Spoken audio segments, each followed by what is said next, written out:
apakah transisi energi ini dilihat sebagai risiko atau dilihat sebagai business opportunity? Lembaga keuangan atau perbankan itu memang bisnisnya itu adalah trust. Ketika ada orang nitipin duit ke dia menyalurkan ke tempat lain untuk diputar supaya produktif. Yang nitipin duit kan pasti berharap nanti duitnya bisa kembali kan. Pembiayaan untuk proyek transisi energi itu masih belum banyak Pak gitu. Itu kenapa ya masih belum banyak pembiayaan proyek tersebut? Itu tadi dua hal tadi harus dipastikan, visibility dan bankability. Kita butuh 15 tahun untuk membiayai 50 plus proyek renewable energy itu. So in the end, is it worth it?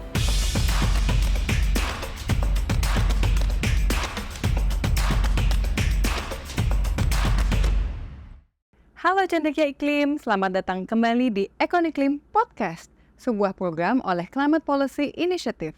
Di sini kita akan membahas isu krisis iklim dan kaitan eratnya dengan ekonomi dan keuangan.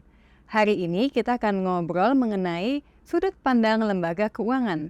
Saya mengundang Bapak Pradana Murti selaku Direktur Manajemen Risiko dari PT Sarana Multi Infrastruktur Persero. Selamat pagi Pak Pradana, gimana kabarnya Pak? Selamat pagi Mbak Ira, terima kasih. Baik, alhamdulillah baik.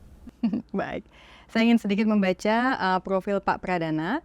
Sebelum menjadi Direktur Manajemen Risiko di PT SMI, beliau juga sudah menjadi Kepala Divisi Pembiayaan Berkelanjutan, Kepala Divisi Pengembangan Proyek, Kepala Project Showcase Task Force, dan juga Senior Manager Divisi Pembiayaan dan Investasi.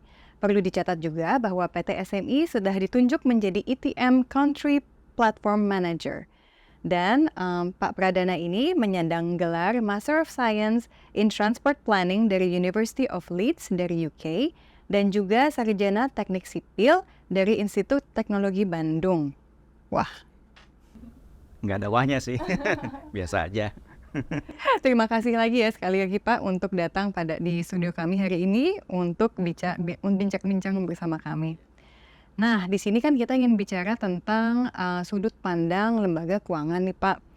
Apa sih Pak peran lembaga keuangan dalam upaya transisi energi di Indonesia?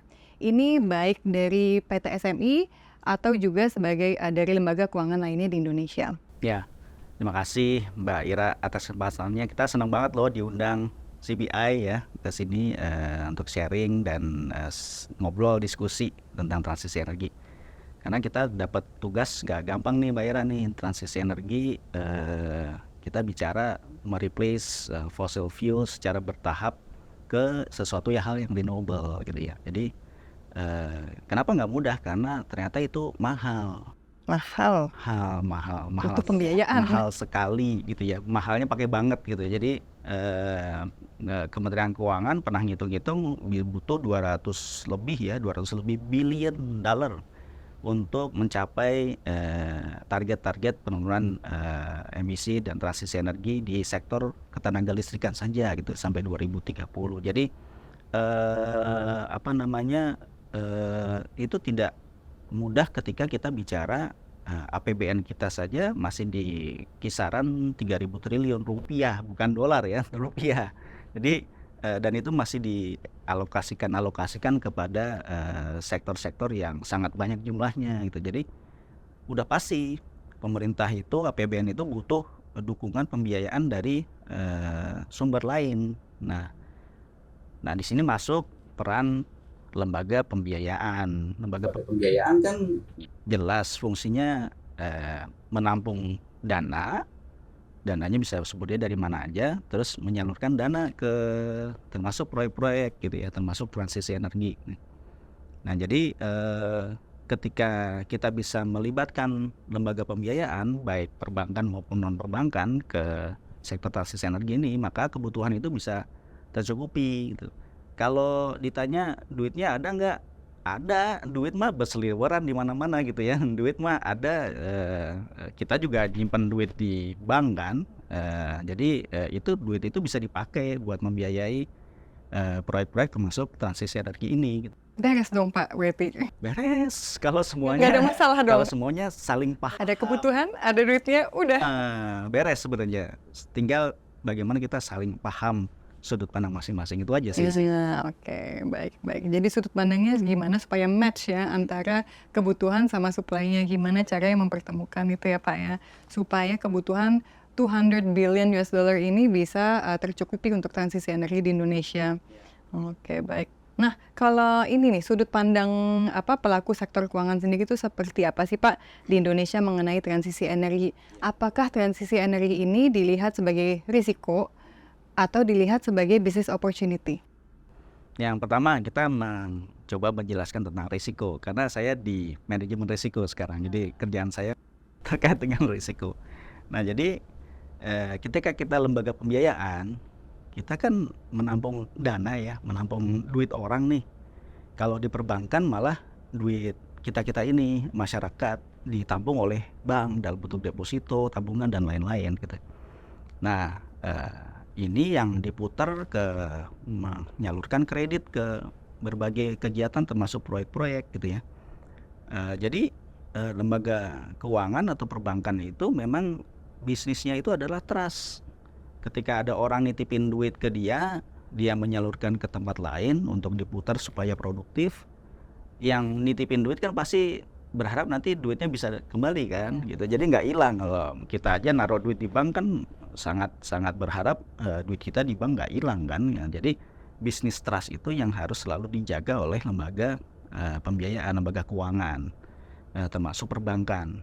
SME juga begitu. Kita juga duit kami itu walaupun kami tidak menerima duit dari masyarakat ya secara langsung, tapi kan kita ada duit dari pemerintah, itu kan taxpayer money juga, ada duit dari yang lembaga pinjaman yang lain, ada duit dari bondholders kami gitu. Jadi banyak duit-duit yang kita harus jaga kepercayaannya ketika kami menyalurkan ke proyek-proyek infrastruktur.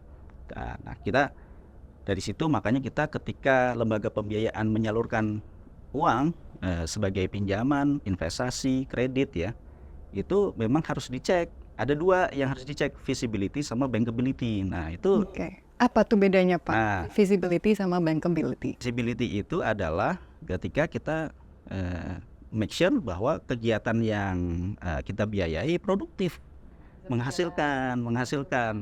Jadi ketika menghasilkan kan ada yang bisa dikembalikan gitu. Tapi kalau misalnya kita keluarkan untuk suatu hal yang konsumtif, kan kita tidak berharap kegiatan itu menghasilkan, harus dari sumber lain yang mengembalikan itu. Jadi visibility itu make sure bahwa kegiatan yang kita biaya itu produktif, menghasilkan dan bisa mengembalikan uang itu lagi gitu. Nah jadi visibility as simple as that. Jadi kita bicara resiko, visibility harus kita pastikan. Yang kedua bankability. Bankability itu adalah ketika kegiatan produktif tetapi ada hal-hal lain yang mempengaruhi, misalnya oh ya ini buat produktif tapi dia bad character, misalnya yang minjam tuh bad character, nggak mau ngembaliin gitu ya, ngemplang istilahnya gitu ya, sama aja bohong. Dia kegiatan produktif menghasilkan uang bisa dikembalikan, tapi orang yang mau mengembalikan menahan, sama juga bohong gitu. Jadi bankability itu ada berbagai aspek yang dilihat termasuk karakter si peminjamnya gitu. Nah jadi ketika bicara resiko itu hal-hal itu harus dilihat semuanya, baik dari aspek projectnya, baik dari aspek yang meminjamnya, itu semua dilihat termasuk untuk transisi energi ini. Jadi ketika kita bicara risiko transisi energi ini juga banyak profil risikonya yang harus kita petakan satu-satu dan mitigasi risikonya. Baru Apa kita saja bisa tuh Pak profil risiko yang paling penting yang harus dipetakan? Nah kalau transisi energi ini kan banyak jenis asetnya ya, atau istilahnya tuh aset kelas gitu ya. Ketika kita bicara transisi energi ada yang namanya paling populer tuh renewable energy atau energi terbarukan gitu. Nah, itu banyak banget tuh, dari mulai kita biayai pembangkit listrik tenaga air, tenaga matahari, tenaga angin ya, geotermal, panas bumi, banyak sumber-sumbernya. Nah itu masing-masing itu punya profil risiko sendiri-sendiri gitu ya. Jadi berdasarkan teknologi, sudah ada risiko profil risikonya juga. Ya. Misalnya saya kasih contoh pembangkit listrik tenaga air nih kan, yang paling banyak di Indonesia itu tenaga air tuh. tenaga air, dan ini bisa mereplace sebenarnya fossil fuel gitu ya. Kita bicara saat ini pembangkit listrik terbesar kita kan berasal dari batu bara, terus juga ada gas juga sedikit gitu ya. Tapi air itu sebenarnya potensial bisa mereplace mereka juga gitu, karena punya stability yang bagus. Nggak turun naik lah, kalau matahari kan turun naik, kalau siang bagus listriknya, kalau malam ya harus ditopang dengan baterai gitu. Nah kalau air tuh bagus sebenarnya, cuma kan kalau air untuk menghasilkan misalnya megawatt yang sama untuk pembangkit batu bara misalnya, itu butuh dam atau waduk yang luas untuk menampung airnya.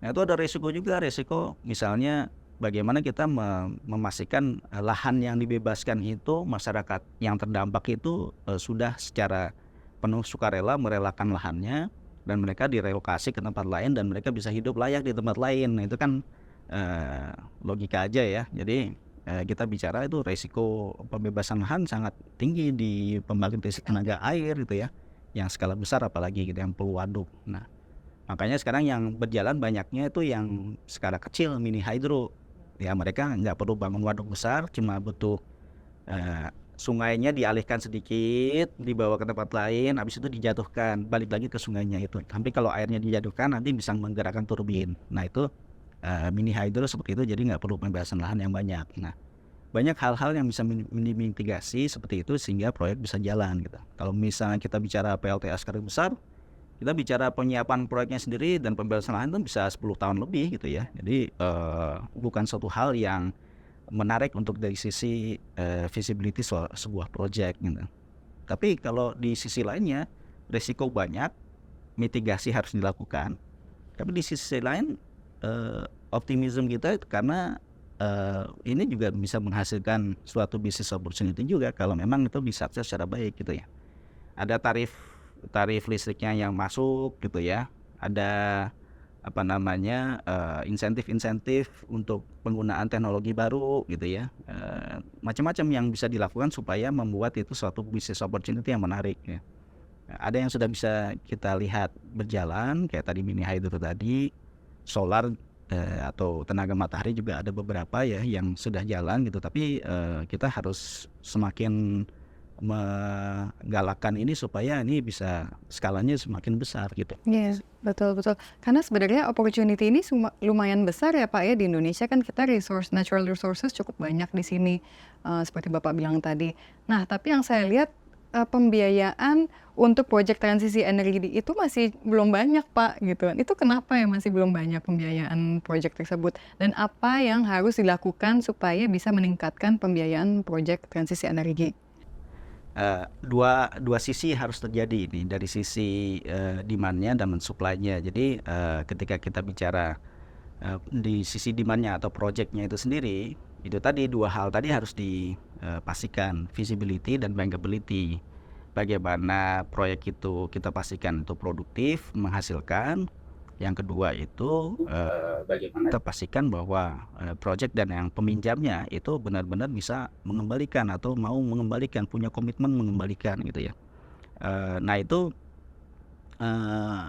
kita pastikan dua ini dulu, dan ini banyak hal yang harus dilakukan, dan tidak semua pengembang itu punya pemahaman yang cukup ya. Misalnya aspek visibility dan bankability tadi, belum tentu semua pengembang proyek itu punya pemahaman yang pas gitu ya. Mereka tahunya bahwa kita butuh bunga murah dari perbankan ya, untuk supaya proyek ini juga bisa dibantu visibility-nya. Tapi perbankan juga melihatnya, atau lembaga keuangan melihatnya, kalau di dunia investasi itu ada istilahnya high risk high return gitu ya. Jadi ketika bank itu menyalurkan kredit atau pembiayaan itu menyalurkan kredit, itu pasti ada portfolio management gitu. Ada yang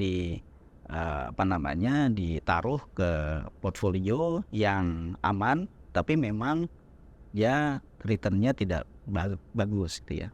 Tapi ada juga yang bank berani untuk mengambil sedikit risiko, menaruh di investasi yang lebih berisiko. Karena apa? Karena mengejar adanya imbal hasil yang lebih baik gitu. Return Jadi yang lebih tinggi gitu ya. itu kan portfolio manajemen ya. Kita pun juga kalau investor juga sama.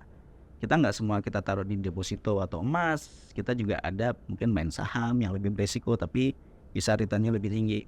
Perbankan dan lembaga keuangan juga sama gitu. Jadi punya portfolio mereka pasti ada pasti secara prudensi lebih besar yang di low risk pastinya ya, low risk. Nah, kalau transisi energi ini masih banyak jenis asetnya itu yang di high risk. Itu tadi yang saya bilang tadi, kayak contohnya pembangkit listrik tenaga air butuh pembebasan lahan yang luas gitu ya. Butuh ada isu-isu sosial di situ. Atau misalnya kita bicara geothermal, panas bumi, itu juga ada isu-isu risiko, ada misalnya gas yang berlebihan yang keluar dari perut bumi sehingga mengganggu masyarakat sekitar segala macam leakage gitu ya. Nah itu risiko-risiko itu kan sebenarnya kan high risk gitu ya. Nah high risk kok pengembang mintanya low return gitu kan, itu kan jadi nggak apa namanya nggak matching gitu ya, nggak matching. Jadi ini pemahaman ini kita harus pahami bersama gitu. Kalau yang namanya high risk ya memang high return, memang padanannya memang harus seperti itu gitu ya. Karena itu adalah premi risiko di situ. Nah, cuma kita ada upaya-upaya untuk menurunkan risiko itu. Caranya yang pertama ketika proyek itu disiapkan secara profesional dan matang gitu. Jadi waktu proyek itu dikerjakan feasibility study-nya misalnya, itu dilakukan secara profesional oleh expert dan lembaga yang punya kredibilitas tinggi sehingga yang dihasilkan itu benar-benar proyek dengan profil risikonya terukur gitu ya, dan mitigasi risikonya juga bagus gitu.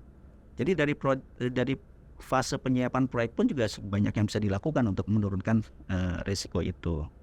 Nah jadi kita bicaranya dari sisi demand-nya itu harus terjadi dulu tuh kesadaran bahwa proyek harus disiapkan dengan baik supaya profil risikonya bisa menurun. Nah di sisi lain yang dari sisi supply-nya nih, dari sisi lembaga pembiayaannya juga harus ngerti dong gitu ya.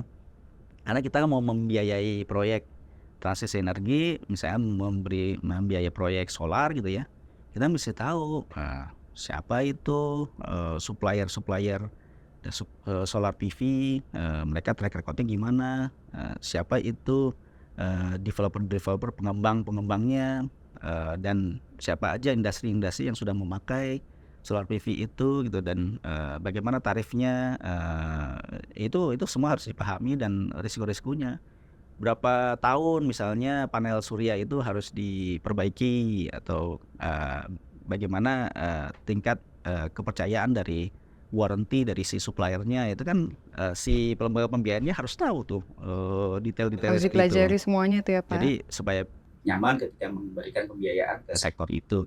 Nah, kelas. I see. Interesting. Jadi itu ya, feasibility sama bankability itu harus dipahami secara benar-benar supaya risiko bisa berturun ya, dan harus sepadan. Kalau misalnya risikonya tinggi, maka returnnya juga harus yang tinggi juga. Nggak bisa high risk low return gitu kan, tidak bisa diterima ya Pak ya. Dan juga tadi Pak Pradana singgung tentang project preparation yang harus matang supaya risiko tersebut bisa turun gitu ya Pak. Baik.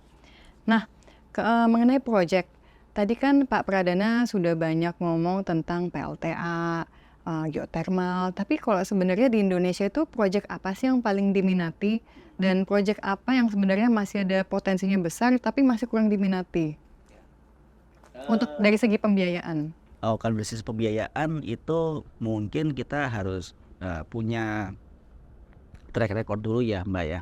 Karena kami sendiri misalnya masuk di PLTA itu dari tahun 2010 seingat saya ya. PLTA pertama yang kita biayai itu pun juga skalanya mini hydro sebenarnya sih, jadi di bawah 10 megawatt gitu ya. Nah memang butuh keberanian yang pertama kali ya untuk mencoba sektor baru. Ketika dari sisi lembaga pembiayaan belum pernah membiayai sektor tersebut, itu pertama kali pasti akan susah. Kita pasti bertanya ke banyak pihak gitu ya. Jadi saya ingat waktu membiayai proyek pertama itu kita tanya ke lembaga konsultan, ke aid agency gitu ya, donor ya, yang biasa memberikan technical assistance ke proyek tersebut. Jadi kita berusaha mempelajari proyek itu sendiri, profil risikonya seperti apa, dan secara industri sektor tersebut risikonya seperti apa gitu. Jadi banyak bertanya kita waktu itu, sambil kita berusaha membiayai, kita banyak bertanya juga gitu, banyak belajar gitu ya. Akhirnya ketika kita sudah berhasil membiayai dan punya track record tadi, akhirnya kita bisa keep building up tuh Mbak. Jadi membiayai proyek-proyek berikutnya. Akhirnya sampai sekarang kita ada total itu nggak kerasa ya, setelah kita berjalan 15 tahun 2,2 gigawatt kita sudah biayai dari proyek-proyek renewable energy. Tapi itu bayangkan aja 2,2 gigawatt itu dari 50 plus project itu, 2,2 gigawatt itu. Bayangkan aja kalau misalnya kita biayai PLTU batubara ya. Batubara itu kalau yang super critical atau ultra super critical itu bisa 2,2 gigawatt itu 2 project aja selesai itu ya. Jadi untuk renewable energy effortnya lebih besar ya Lebih Pak ya. besar. Dengan capacity yang sama harus 50 project gitu Iya, dibanding jadi PLTU kita 2. misalnya kita biayai 2 proyek itu aja dalam setahun selesai itu Mbak. Itu kan ada 2 proyek yang udah beres, udah selesai, visibility-nya ready, kontraknya dengan PLN ready, segala macam. Bank memberikan assessment, membiayai 2 proyek itu 1 tahun selesai lah. Kita butuh 15 tahun untuk membiayai 50 plus project renewable energy gitu. Nah itu itulah effortnya gitu ya. Bagaimana kenapa transisi energi itu suatu hal yang enak dan kita tahu bahwa ini ideal tapi sulit untuk dilakukan. Jadi tapi itu harus dilakukan karena dengan seperti itu kita sekarang udah nyaman membiayai hydro, itu udah nyaman, kita tahu how to-nya dan resikonya apa, mitigasinya seperti apa, kita lebih tahu lagi. Nah kita sekarang juga udah mulai lagi, udah punya 2 geothermal, jadi harapan kita juga makin banyak lagi geothermal yang sudah bisa kita biayai ke depannya. Solar juga kita udah ada beberapa lagi gitu. Jadi ya keep building up knowledge, expertise, sehingga kita bisa lebih nyaman lagi membiayai gitu. Dan rasanya semua lembaga pembiayaan harus seperti itu gitu. Kalau saya ingat dulu di 2010 itu yang pemain aktifnya cuma kami dan 1 bank lagi waktu itu. Oke, bagus sedikit ya Pak ya. Sekarang rata-rata bank besar membiayai PLTA. Sudah lebih pede. Jadi memang butuh keberanian dan akhirnya itu menular di industri gitu ya. Untuk keberanian, butuh waktu, butuh track record gitu ya Pak ya. So in the end, is it worth it? Sangat. Kita kan bicara di transisi energi dan kita punya idealisme untuk merubah ini semua kan, fossil fuel menjadi suatu hal yang renewable. Ya apapun yang kita lakukan, kerja keras yang kita lakukan jadi terasa sangat rewarding gitu ya. Ya kita bahwa doing something for good Something goodness positive ya. for good impact gitu ya Iya, Pak. gitu. Saya suka optimisme Bapak Pradana nih. Harus. Oke. Nah, kalau di luar negeri nih Pak, apakah ada lembaga yang seperti PT SMI dan apakah mereka punya contoh-contoh solusi inovatif gitu yang diterapkan supaya bisa transisi energi? Kalau SMI itu kan lembaga yang quite unik ya, bisa dibilang kita itu adalah lembaga pembiayaan pembangunan lah intinya. Jadi kita kalau dulu ada Bapindo, sekarang mungkin the closest to that is SMI lah gitu ya, untuk membiayai pembangunan di Indonesia. Di luar negeri, apalagi di negara-negara maju dan berkembang itu punya lembaga-lembaga serupa ya, lembaga pembiayaan pembangunan. Call it DFI atau Development Finance Institution. Nah itu banyak yang juga cukup punya track record yang membiayai transisi energi. Negara-negara maju kan udah lebih dulu ya melakukan transisi energi dan mereka menurunkan ketergantungan ke fossil fuel dan beralih kepada something yang renewable. Nah, mereka udah lebih punya track record dan history yang panjang gitu ya. Jadi rasanya sih lembaga-lembaga pembiayaan di negara-negara maju tuh kita harus banyak belajar ke sana gitu ya. Bagaimana mereka melihat project, menstrukturkan project dan memitigasi risikonya, itu kita harus banyak belajar ke sana. Dan rasanya sih banyak yang bisa kita pick up ya. Cuma yang saya juga mau singgung di sini adalah masalah tidak hanya renewable energy tapi juga ada aset kelas lain yaitu efisiensi energi gitu ya. Nah, penting Efisiensi juga tuh, energi. So, efisiensi ya. kita juga belum banyak sukses story-nya di Indonesia ya. Banyak ya industri atau commercial entity, buildings yang berusaha menerapkan efisiensi energi dengan mengganti hal-hal yang simpel lah, mengganti bohlam yang tadinya pakai merkuri jadi pakai LED, mengganti chiller yang efisiensi rendah jadi efisiensi tinggi, AC gitu segala macam. Jadi berusaha untuk meningkatkan efisiensi mechanics, electrical di suatu building, industri maupun commercial activity itu menjadi suatu hal yang lebih efisien, membutuhkan listrik yang lebih sedikit gitu ya. Nah itu sudah banyak dilakukan, tetapi skema-skemanya itu belum banyak yang inovatif gitu ya. Kalau kita belajar dari pengalaman negara lain, itu ada di misalnya di Latin Amerika misalnya, mereka ada energy saving insurance gitu. Jadi kan kalau orang mendagangkan diri, Pak ini beli AC saya atau chiller saya ini lebih efisien sekian persen, menghemat listriknya segala macam.